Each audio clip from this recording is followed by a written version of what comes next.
আজি আপোনালোকৰ বাবে লৈ আহিছোঁ গোৱালপাৰীয়া দেশী কচুৰ চাটনি। নাম হ'ল পেনাটি।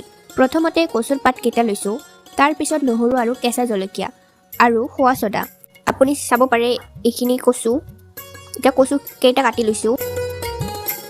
কেৰাহী গৰম হ'ব দিছোঁ। কেৰাহী গৰম হোৱাৰ পিছত ইয়াতে কচুৰ পাতখিনি দি দিছোঁ। তাৰপিছত নহৰু আৰু জলকীয়া কেইটামান দি দিছোঁ। এতিয়া মই লাৰি দিছোঁ।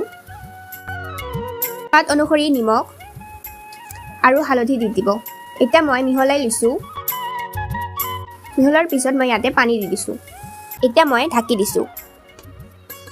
4-5 মিনিট পিছত মই ইয়াতে খোৱা ছ'ডা দি দিছোঁ আৰু মিহলাই লৈছোঁ। 5-6 মিনিট পিছত এইটো হৈ যাব ৰেডি। আশা কৰোঁ ভিডিঅ'টো চাই আপুনি ভাল পালে। আৰু যদি ভাল পাইছে তেন্তে মোক কমেণ্ট কৰি জনাব নাপাহৰিব। Thank U.